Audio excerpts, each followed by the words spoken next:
Hi guys, this is Josh Tick here, and for today's videos I'm going to just give you a quick tutorial on how to set the time of your Mibro Color smartwatch. Let's go!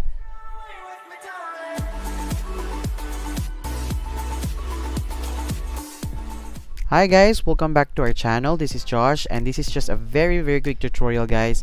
So I know many of you already know how to set the time. If you have no idea on how to set your watch, all you just have to do, guys, is when you first bought it and when you turn it on, then you will be notified to have the QR code scanned. And after that one, guys, all you just have to do is you need to download Mibro Fit and connect it to your smartwatch, and that's it, guys.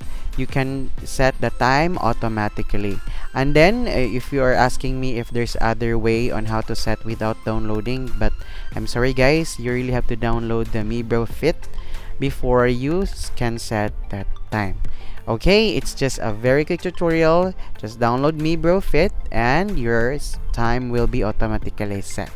Okay guys, so again, this is Josh. I will see you on our next video.